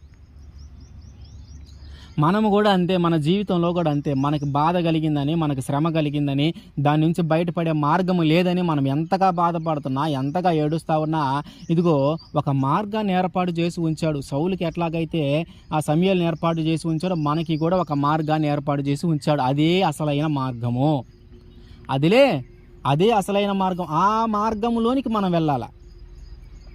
నువ్వు ఈ బాధల కోసము, ఈ శ్రమల కోసము, ఈ ఉద్యోగం కోసము, ఈ వ్యాపారం కోసమో, ఈ రోగం కోసమో, ఈ ప్రాణం కోసమో నువ్వు ప్రాధేయపడి దేవుడి దగ్గరికి వెళుతూ ఉంటే అక్కడికి వెళ్ళినాక ఇంకా అసలు కథ మొదలవుతుంది. ఏంటి? ఇది కాదయ్యా నీకు కావాల్సింది, ఈ రోగముదేముంది, ఈ వ్యాధిదేముంది, ఈ ఉద్యోగానిదేముంది, ఈ వ్యాపారందేముంది, ఇవన్నీ అల్పమైనవి. అసలైన మార్గం ఒకటి ఉంది, ఆ పని నువ్వు చేయాలా. అసలైన మార్గము ఒకటి ఉంది, ఆ పని నువ్వు చేయాలి. ఇదిగో సమాధానం లేదా? నువ్వు సమాధానం కోసం నా దగ్గరికి వచ్చావు, ఇదిగో నేను నీకు సమాధానాన్ని ఇస్తాను నీ కుటుంబంలో. అయితే ఇది చాలా చిన్న విషయము, నువ్వు అల్పమైన వాటిని వెతుకుతా ఉన్నావు. ఇది కాదు అసలైన విషయము. అసలైన విషయం ఏంటి? ఇదిగో నేనే మార్గము, నేనే సత్యము, నేనే జీవము. ఇదిగో నా గురించి నువ్వు ప్రకటించు. నా గురించి నువ్వు తెలియజేయి, ఇదేముంది, ఇది చాలా అల్పమైన విషయం, గాడిదల కోసము నువ్వు వెతుకుతా ఉన్నావు, ఇది చాలా అల్పమైన విషయం, అవి ఎక్కడున్నాయో నాకు తెలుసు, వాటిని నేను నీకు అందిస్తాను. కానీ నువ్వు చేయాల్సింది ఏంటంటే, ఇదిగో వీళ్ళందరికీ రాజుగా ఉండాలా, దేవుడు నిన్ను కోరుకుంటున్నాడు, దేవుడు నిన్ను అభిషేకించమంటున్నాడు. కాబట్టి ఇక నుంచి నేను చెప్పినట్టు చెయ్యి, ఆ గాడిదల సంగతి వదిలేయి. ఇక నుంచి నువ్వు ఇంటికి పోయేటప్పుడు పలానా చోటుకి వెళ్ళు, పలానా వాళ్ళు ఎదురవుతారు, ఇదిగో పలానా చోటుకి వెళ్ళు, పలానా ఆల్రెడీ ఇంటికి గాడిదలు ఇంటికి వచ్చి నేను చెప్తారు నీకు అని సమయాలు చెప్తా ఉంటాడు. అంటే దేవుని యొక్క పట్టణంలో ప్రవేశించడానికి మనకున్నది ఒకే ఒక మార్గము, అదే యేసుక్రీస్తు వారు. ఆ పట్టణంలోకి ప్రవేశించేటప్పుడు నాకు చిన్న బిర్జి, అది నడిచే వెళ్ళాలా. అక్కడ దాకా మనం చేర్చబడాలంటే మనకు అనేకమైన మార్గాలు ఉన్నాయి, అనేకమైన చిన్న చిన్న మార్గాలు ఉన్నాయి. అది ఆ బిర్జి ఆ యేసుక్రీస్తు వారు అసలైన మార్గం అయితే, ఆ ప్రాంతముకి చేరుకోవటానికి మనకు ఉపయోగపడేటువంటి వాయు మార్గమైన, జల మార్గమైన, రైలు మార్గమైన, రోడ్డు మార్గమైన అనేకమైన చిన్న చిన్న చిన్న చిన్న మార్గాలు ఉన్నాయి. మనం అనుకుంటా ఉంటాం ఈ వ్యాధి వల్ల, ఈ బాధ వల్ల, ఈ శ్రమ వల్ల, ఈ ఉద్యోగం రాకపోవటాన్ని బట్టి, ఈ వ్యాపారంలో నష్టం కలగటాన్ని బట్టి మనం దేవుడి దగ్గరికి వెళ్ళాలి, మనం దేవుడి దగ్గరికి వెళ్తే ఇవన్నీ మళ్ళీ పోయి మనకి క్షేమం వస్తుంది, ఇవన్నీ పోయి మనకు సంతోషం వస్తుంది, మనం ఏదైతే కోరుకుంటున్నామో అది జరుగుతుంది. ఏ వ్యాధి వల్ల మనం పోతున్నా వ్యాధి నయమవుతుంది, సంతోషం లేదని వెళ్తున్నామా సంతోషం వస్తుంది, క్షేమం లేదని వెళ్తున్నామా క్షేమం వస్తుంది, సమాధానం లేదని వెళ్తున్నామా సమాధానం వస్తుంది, ఉద్యోగం లేదని వెళ్తున్నామా ఉద్యోగం వస్తుంది, వ్యాపారం సరిగా లేదని వెళ్తున్నామా వ్యాపారం సక్రమంగా జరుగుతుంది అని మనం ఆశించి వెళ్తూ ఉంటే, ఆడికి వెళ్ళినాక ఏం జరుగుతుందంటే, అవును నువ్వు ఆశించింది నిజమే, కానీ అది చాలా అల్పమైనది, చాలా చిన్నది. ఇక నుంచి నువ్వు చేయాల్సిన పని వేరుంది, ఇక నుంచి నువ్వు చేయాల్సిన పని వేరుంది. నువ్వేంది, నీకు వ్యాధి ఉందని బాధపడతా వచ్చావా, ఇదిగో నీ వ్యాధిని తగ్గిస్తున్నా. కానీ ఇక నుంచి నువ్వు చేయాల్సిన పని వేరు. అల్పమైన వాటి కోసము, స్వల్పకాలం ఉండే వాటి కోసము నువ్వు బాధపడి దిగులు పడి నువ్వు దిగులు చెందొద్దు, విచారపడొద్దు. అవన్నీ నేను తీసేస్తా, నీకు సంతోషాన్ని ఇస్తా. ఇక నుంచి నువ్వు చేయాల్సిన పని ఏంది, నువ్వు ఆయన మాట ప్రకటించాలా. ఆయన నీ మీద ఒక ప్రణాళిక ఏర్పాటు చేసుకొని ఉన్నాడు. ఆయన నీ మీద ఒక ప్రత్యేకమైన ప్రణాళిక ఏర్పాటు చేసుకొని ఉన్నాడు. సౌలు ఎట్లాగైతే గాడిదల కోసం వెళితే ఆయన యొక్క ప్రణాళిక ఎట్లా అయితే దేవుడికి ఆయన మీద ఎట్లా అయితే ఒక ప్రణాళిక ఉందని సౌలు ద్వారా తెలియజేశాడో, మనము కూడా ఒక వ్యాధిని బట్టి, ఒక రోగాన్ని బట్టి, ఒక సమస్యను బట్టి, ఒక బాధను బట్టి మనం దేవుడి దగ్గరికి వెళితే, అది కాదయ్యా, ఇదిగో ఈ వ్యాధిని నీకు కలుగజేస్తే నువ్వు నా దగ్గరకు వస్తావని, ఈ దుఃఖాన్ని నీకు కలుగజేస్తే నువ్వు నా దగ్గరకు వస్తావని, ఈ ఉద్యోగం లేకుండా చేస్తే నువ్వు దగ్గరకు వస్తావని నాకు తెలుసు. కాబట్టి ఇదిగో నువ్వు ఇప్పుడు వచ్చావు, ఇదిగో నువ్వు ఏదైతే కారణంతో వచ్చావో అది నీకు ఇస్తాను. కానీ ఇక నుంచి నువ్వు చేయాల్సిన పని వేరు. నాకు నీ మీద ఒక ప్రణాళిక ఉంది, నిన్ను ఒక గొప్ప వ్యక్తిగా మార్చాలని ఉంది. ఇదిగో నువ్వు నా గురించి ప్రకటించాల్సిన అవసరం ఉంది, నా సువార్తను నువ్వు ప్రకటించాల్సిన అవసరం ఉంది, నా పని నువ్వు చేయాల్సిన అవసరం ఉంది. ఇదిగో డైరెక్ట్గా నువ్వు నా పని చేయమంటే నువ్వు చేయవేమోనని, ఇదిగో ఈ పని అంతా ఈ చిన్న చిన్న అనుభవాల నుంచి, ఈ చిన్న చిన్న బాధల నుంచి, ఈ చిన్న చిన్న శ్రమల నుంచి, ఈ వ్యాధుల నుంచి, ఈ శ్రమల నుంచి, ఈ కన్నీల నుంచి నిన్ను నడిపించుకుంటూ ఇక్కడికి తీసుకొని వచ్చాను. అయితే నువ్వు నేను చెప్పినట్టే నా మార్గంలో నడుచుకుంటూ వచ్చావు కాబట్టి పక్కదారికి వెళ్లకుండా, అన్ని దేవతల దగ్గరికి వెళ్లకుండా, వేరే వారి మీద ఆధారపడకుండా నా మీద ఆధారపడుకుంటూ, శ్రమైనా, బాధైనా, కన్నీలైనా, కష్టమైనా నువ్వు నా కోసమే నిలబడుతూ, నా కోసమే ఎదురు చూస్తూ, నా మీద ఆధారపడి నువ్వు వచ్చావు కాబట్టి, ఇదిగో నువ్వు ఏటి కోసం అయితే బాధపడుతున్నావో అవన్నీ నేను తీసివేస్తాను. ఎట్లాగైతే సౌలు గాడిదల కోసం బాధపడతా ఉన్నాడు, దొరకలేదు అని బాధపడతా ఉన్నాడో అవి దొరికేలాగా చేశాడు. కానీ అక్కడి నుంచే ఇంకొక కథ ప్రారంభమైంది, అక్కడి నుంచి అసలు విషయం ప్రారంభమైంది. కాబట్టి దేవుడు కూడా మన జీవితంలో మనలో ఒక చిన్న చిన్న మార్గాల నుంచి, చిన్న చిన్న అనుభవాల నుంచి, పరిస్థితుల నుంచి మనం నడిపిస్తూ ఉన్నాడంటే, నీ మీద ఒక ప్రత్యేకమైన ప్రణాళిక ఉంది. ఆ ప్రత్యేకమైన ప్రణాళికను నెరవేర్చడం కోసమే ఇవన్నీ. ఆయనే మార్గము, ఆయనే సత్యము, ఆయనే జీవము. ఆ సత్యము, ఆ మార్గము, ఆ జీవంలోనికి మనం నడిపించబడటానికి నీకు ఇవన్నీ వస్తూ ఉన్నాయి. కానీ నువ్వు ఎప్పుడైతే ఆ మార్గంలోనికి ప్రవేశించావో అక్కడి నుంచి మళ్ళీ ఇంకొక లైఫ్ స్టార్ట్ అవుతూ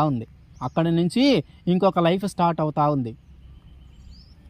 మనం బాగా గ్రహించాల్సిన విషయము, సౌలు వేరే అల్పమైన వాటి కోసం వెతుక్కుంటా అనేక మార్గాలలో వెతుక్కుంటా వచ్చాడు. కానీ ఏ మార్గంలో ఆయనకి సంతోషం కలగలేదంటే ఏ మార్గంలో ఆయన వెతికేది దొరకల. కానీ ఏం జరిగింది? ఇదిగో పక్కనే సౌలు ఉన్నాడు, ఆయన మీద ఆధారపడదాం. ఆ సౌలు ఎవరు? దైవజనుడు. అంటే ఆయన మీద ఆధారపడటం అంటే దేవుడి మీద ఆధారపడటమే. సౌలు మీద ఆధారపడటం అంటే దేవుడి మీద ఆధారపడటమే. సమూయేలు మీద ఆధారపడటం అంటే దేవుడి మీద ఆధారపడటమే. ఏం చేశారు? దేవుడి మీద ఆధారపడ్డాడు. ఇప్పుడు ఏం జరిగింది? నువ్వు అనేకమైన మార్గాలలో తిరిగావు, కానీ నీకు ఎక్కడా సంతోషం లేదు. కానీ నేను ఒక మార్గములో నిన్ను నడిపించుకుంటూ వచ్చాను. ఇదిగో సౌలు నివసించే ప్రాంతం దాకా నేను నిన్ను నడిపించుకుంటూ వచ్చాను. నువ్వేం చేసావంటే నా మార్గంలో నడుచుకుంటూ వచ్చావు. నువ్వు తప్పిపోలా, నా మార్గంలో నడుచుకుంటూ వచ్చావు, ఆ బ్రిడ్జి దాకా వచ్చావు. ఇప్పుడు తెలిసిన విషయం ఏంటంటే నువ్వు వెతుకుతుంది గాడిదలు, అవి దొరుకుతాయి. అసలు సమస్య అది కాదు, అసలు ప్రణాళిక అది కాదు, దేవుడికి నీ మీద ఉండే ఉద్దేశం అది కాదు. దేవుడికి నీకు మీద ఒక ప్రత్యేకమైన ప్రణాళిక ఉంది. దేవుడికి నీ మీద ఒక ప్రత్యేకమైన నేను గొప్ప వ్యక్తిగా మార్చాలనే ఆలోచన ఉంది. దేవుని యొక్క పని చేయాలని నేను కోరుకొని ఉన్నాడు దేవుడు. అక్కడి నుంచి నువ్వు కొత్త జీవితం జీవించాలి. ఇక నుంచి నువ్వు నా మాట వింటూ నేను ఏది చెప్తే అది చేస్తూ ఉండు, నా మాట విను, నేను చెప్పిన ప్రకారం నువ్వు నడుచుకుంటూ ఉండు అని సమూయేలు సౌలుకు చెప్తాడు. సౌలు సరే అని ఆయన మాట వింటూ చివరికి సౌలుని దేవుడు ఇజ్రాయేలీలకు మొట్టమొదటి రాజుగా ఏర్పాటు చేస్తాడు. మనము కూడా అంతే. మనకు వస్తున్నటువంటి బాధలైనా, మనకు వస్తున్నటువంటి శ్రమలైనా, ఇవన్నీ కూడా మనల్ని ఆయన దగ్గరికి చేర్చడానికి ఒక చిన్న చిన్న మార్గాలే. ఆయనే అసలైన మార్గము. అసలైన మార్గము దాకా మనము చేర్చబడటానికి చాలా చిన్న చిన్న కారణాలు, చిన్న చిన్న బాధలు, రోగాలు, సమాధానం లేని పరిస్థితులు, ఇవన్నీ దేవుడు మనకు కల్పించి అటువైపు మనల్ని నడిపించుకుంటూ వెళ్తున్నాడు. మనము కానీ ఆయన మార్గంలోనే నడుచుకుంటూ వెళ్తే ఖచ్చితంగా ఆ గమ్యాన్ని మనం చేరుతాం. అట్లా కాకుండా మనకి శ్రమలు ఎక్కువ అవుతాయి, బాధలు ఎక్కువ అవుతాయి, కన్నీళ్ళు ఎక్కువ అవుతాయి అని మనము కానీ దేవుణ్ణి వదిలిపెట్టి ఆయన నడిపించే మార్గంలో కాకుండా ఆయన కుడికి తిరగమంటే మనము కానీ ఎడమకి తిరిగామంటే ఆ మార్గము వేరు, ఆ పట్టణము వేరు, ఆ పరిస్థితులు వేరు. అక్కడ సమాధానం ఉండదు, సంతోషం ఉండదు, ఏడుపులు, బాధలు, పెడగొప్పులు ఇవే ఉంటాయి అన్నీ. కాబట్టి ఆయన మార్గంలోనే ఆ శ్రమలన్నీ అనుభవిస్తూ ఆయనకి వ్యతిరేకంగా జీవించకుండా, ఆయన మీద తిరుగుబాటు చేయకుండా అదే మార్గంలో కానీ మనం నడుచుకుంటూ వెళితే, ఆ మార్గము మనం నడుచుకుంటూ వెళ్ళినప్పుడు ఆ మార్గం ఎక్కడికి తీసుకెళ్ళిద్ది అంటే యేసుక్రీస్తు వారి దగ్గరికి తీసుకొని వెళ్ళిద్ది. అప్పుడు ఆయన అంటాడు, ఇన్ని రోజులు నేను పెట్టిన బాధలన్నీ, అంటే ఇన్ని రోజులు ఆ కలిగిన బాధలన్నిటినీ నువ్వు సహించుకుంటూ, నువ్వు అన్ని దేవతల వైపు వెళ్లకుండా వేరే వాళ్ళ మీద ఆధారపడకుండా నా మీదే ఆధారపడి నడుచుకుంటూ ప్రయాణించుకుంటూ నా దగ్గర వచ్చావు కాబట్టి, ఇదిగో నా మార్గంలోకి నువ్వు వచ్చావు కాబట్టి, ఇదిగో నేను నిన్ను ఇక నుంచి ఆశీర్వదిస్తాను, నేను ఆశీర్వదిస్తాను. అయితే నువ్వు ఏదైతే లేదని బాధపడ్డావో, ఏదైతే పోయిందని ఇబ్బంది పడ్డావో, కన్నీరు దేనికోసమే విడుస్తున్నావో అవన్నీ నీకు కలుగుతాయి. కానీ ఇక నుంచి నీవు కూడా నా పని చెయ్యాలా. అసలు ప్రణాళిక ఇదే. దేవుడికి నీ మీద ఉన్నటువంటి అసలైన ఉద్దేశము ఇదే. ఈ ఉద్దేశము నెరవేర్చడం కోసము, ఈ ప్రణాళిక నెరవేర్చడం కోసము ఇన్ని మార్గాలలో దేవుడు, ఈ చిన్న చిన్న మార్గాలలో దేవుడు నిన్ను నడిపించుకుంటూ తీసుకొని వచ్చి అసలైన మార్గంలోనికి తీసుకొని వచ్చాడు. ఈ అసలైన మార్గంలోనికి వచ్చిన తర్వాతే నీకు క్షేమము. ఈ అసలైన మార్గంలోకి వచ్చినాకే నీకు క్షేమము. ఈ అసలైన మార్గంలోకి నువ్వు వచ్చిన తర్వాత అప్పుడు చెబుతున్నాడు దేవుడు, నీ మీద నాకున్న ప్రణాళిక వేరయ్యా, నిన్ను ఇవి అన్నిటి నుంచి నడిపించుకుంటూ వచ్చానంటే ఇదిగో నువ్వు వాటన్నిటిని తట్టుకొని నిలబడ్డావు కాబట్టి ఇక నుంచి అవన్నీ నీ జీవితంలో ఉండవు. నీకు ఇంకా సంతోషమే ఉంటుంది, బాధలేమి నీ జీవితంలోకి రానివ్వను. అయితే ఇక నుంచి నువ్వు నా పని చేయాలా, ఇదే అసలైన ప్రణాళిక. కాబట్టి మనము చేయాల్సింది ఏంటంటే, మనకి క్షేమం కలగాలంటే ఆయన ఏదైతే మార్గాలలో నడిపిస్తూ ఉన్నాడో ఆ మార్గాలలో మనం నడవాలా. ఆ మార్గాలు ఏంటి అంటే మనం చూస్తాం ఇప్పటిదాకా. అసలైన మార్గము యేసే. అయితే ఆ మార్గాన్ని చేరటానికి మనకు కొన్ని అనుభవాలు, కొన్ని పరిస్థితులు, కొన్ని చిన్న చిన్న మార్గాలు ఏర్పాటు చేసి ఉంచాడు. ఆ చిన్న చిన్న మార్గాలను ప్రయాణిస్తే ఆ ప్రయాణం యొక్క చివరి గమ్యం ఏంటంటే యేసుక్రీస్తు వారే. ఆ యేసుక్రీస్తు వారి దగ్గరికి చేరిన తర్వాత నువ్వు ఎన్ని బాధలు అయితే పడ్డావో అదంతా తొలగిపోయి నీకు మంచి క్షేమము జరుగుతుంది. అయితే అక్కడి నుంచి నువ్వు చేయాల్సిన పని వేరు, అక్కడి నుంచి నీ ప్రణాళిక వేరు. నీ మీద ఉన్నటువంటి ఆ ప్రణాళికను నెరవేర్చడం కోసమే దేవుడు నీకు ఇన్ని పరిస్థితులు, ఇన్ని అనుభవాలు, ఇన్ని చిన్న చిన్న మార్గాలు ఏర్పాటు చేసి అసలైన మార్గము దగ్గరికి దేవుడు నిన్ను తీసుకొని వచ్చాడు. ఆ అసలైన మార్గము దగ్గరికి నువ్వు వచ్చినప్పటి నుంచి నీ పని వేరైంది అనమాట. అది అసలైన ప్రణాళిక. కాబట్టి మనము గ్రహించాల్సిన విషయము, ఆయన మార్గములోనే మనం నడుచుకుంటూ వెళితేనే మనకి క్షేమము. ఆయన మార్గము నుంచి తప్పిపోకుండా ఆయన ఏదైతే మనల్ని చేయమంటూ ఉన్నాడో ఆ పని చేసుకుంటా వెళితేనే ఆశీర్వాదము. అప్పుడే దేవుడు మన జీవితంలోకి మంచి ఆశీర్వాదాన్ని ఇస్తాడు. ఆయన మాట మనం ప్రకటించాలంటే ప్రకటించాలా. ఆయన ఆ మార్గంలోనికి మనం ప్రవేశించిన తర్వాత ఆయన ఏ పని చెబితే ఆ పని చేయాలి. కాబట్టి మనం గ్రహించాల్సిన విషయం ఏంటంటే ఆయన దగ్గరే క్షేమం ఉంది.